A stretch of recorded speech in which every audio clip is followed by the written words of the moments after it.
प्रधानमंत्री नरेंद्र मोदी 3 दिवसीय राजकीय यात्रा पर अमेरिका पहुंचे, जहां उनसे टेस्ला और स्पेसएक्स के सीईओ एलन मस्क ने मुलाकात की और कहा कि वे मोदी के फैन हैं और अगले साल भारत की यात्रा करने की योजना बना रहे हैं। वहीं दूसरी ओर उनकी यात्रा का एक तबके द्वारा विरोध किया जा रहा है। अमेरिकी कांग्रेस के 70 से अधिक डेमोक्रेटिक सदस्यों ने मंगलवार को राष्ट्रपति जो बाइडेन से एक संयुक्त पत्र में प्रधानमंत्री नरेंद्र मोदी के साथ अपनी बैठक में चिंता के मुद्दे उठाने का आग्रह किया है।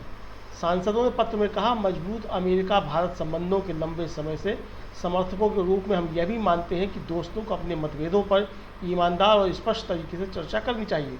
भारत और अमेरिका के बीच साझा हितों के कई क्षेत्रों के अलावा आप सीधे प्रधानमंत्री मोदी के साथ चिंता के मुद्दे भी उठाएं। उन्होंने कहा, विश्वसनीय रिपोर्ट भारत में राजनीतिक स्थान के सिकुड़ने, धार्मिक असहिष्णुता के बढ़ने, नागरिक समाज संगठनों पत्रकारों को निशाना बनाने और प्रेस की स्वतंत्रता और इंटरनेट एक्सेस पर बढ़ते प्रतिबंध जैसे परेशान करने वाले संकेत दर्शाते हैं। प्रतिष्ठित Vox.com ने दुनिया का सबसे बड़ा लोकतंत्र हमारी आंखों के सामने ढह रहा है, भारत के लोकतंत्र पर मोदी की जंग शीर्षक से खबर प्रकाशित की है। जैक ब्यूचैम्प्स खबर लिखने वाले हैं, जो वॉक्स में एक वरिष्ठ संवाददाता हैं, जहां वे देश और विदेश दोनों जगहों पर विचारधारा और लोकतंत्र की चुनौतियों को कवर करते हैं। 2014 में वॉक्स से आने से पहले उन्होंने टीपी आइडियाज, एक थिंक प्रोग्रेस का एक खंड जो राजनीतिक दुनिया को आकार देने वाले विचारों के लिए समर्पित था, का संपादन किया था। जेक ब्यूचैम्प लिखते हैं, इस सप्ताह राष्ट्रपति जो बाइडेन भारतीय प्रधानमंत्री नरेंद्र मोदी की राजकीय रात्रि भोज की मेजबानी करेंगे। बाइडेन व्हाइट हाउस में इस तरह का सम्मान पाने वाले मोदी केवल तीसरे विदेशी नेता हैं। अन्य 2 फ्रांस और दक्षिण कोरिया के राष्ट्रपति हैं। उनके पास बात करने के लिए बहुत कुछ है। इस बैठक पर व्हाइट हाउस के एक बयान में चर्चा के विषयों की एक लंबी सूची है, जिसमें भारत प्रशांत क्षेत्र में जलवायु परिवर्तन और सुरक्षा शामिल हैं। ब्रैकेट में वो लिखते हैं कि इसे चीन का मुकाबला करना पड़े। आगे वो लिखते हैं कि लेकिन एजेंडे से एक शब्द गायब है, जो यकीनन सबसे महत्वपूर्ण है, लोकतंत्र। मोदी ने 2014 में जब से पदभार संभाला और विशेष रूप से 2019 में फिर से चुनाव जीतने के बाद उन्होंने व्यवस्थित रूप से भारतीय लोकतंत्र के मूल संस्थानों पर प्रहार किया है।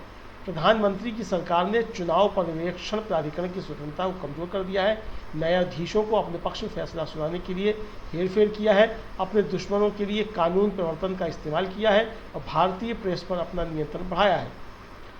वो आगे लिखते हैं, समय के साथ प्रधानमंत्री के लोकतांत्रिक व्यवहार में तेजी आई है। पिछले 1 साल में ही मोदी सरकार ने विपक्षी दल के नेता राहुल गांधी को एक मजाक के साथ कथित तौर पर प्रधानमंत्री को बदनाम करने के लिए 2 साल की जेल की सजा के बाद संसद से निष्कासित कर दिया। एक कुटिल अरबपति सहयोगी के माध्यम से कुछ शेष स्वतंत्र टेलीविजन स्टेशनों में से एक पर कब्जा कर लिया। सरकार की आलोचना करने वाले सोशल मीडिया पोस्ट को हटाने के लिए आधिकारिक पैनल बनाया गया। नई दिल्ली और मुंबई में बीबीसी के कार्यालयों पर छापा मारने के लिए कर अधिकारियों को भेजा, जिसे व्यापक रूप से मोदी की आलोचनात्मक डॉक्यूमेंट्री के प्रतिशोध के कदम के रूप में देखा गया। वे आगे लिखते हैं कि सत्ता में रहना मोदी के लिए आत्मबल बन गया है। उनकी भारतीय जनता पार्टी ने आलोचकों को चुप कराने और अपने विरोधियों के खिलाफ चुनावी डेग को ढेर करने के लिए अपने चुनावी प्रभुत्व का इस्तेमाल किया है, जिससे आगामी 2024 के संसदीय चुनाव अन्य दलों के लिए एक महत्वपूर्ण चढ़ाई बन गए हैं। वह बोझ भारत के लोकतांत्रिक भविष्य के लिए महत्वपूर्ण होता जा रहा है। आशा है आपको ये हमारा कार्यक्रम पसंद आया होगा। इसको शेयर अवश्य कीजिएगा और कार्यक्रम पसंद आया हो तो चैनल भी अवश्य सब्सक्राइब कीजिएगा। इसी तरीके की निष्पक्ष खबरों के लिए देखते रहिए हस्तक्षेप। धन्यवाद।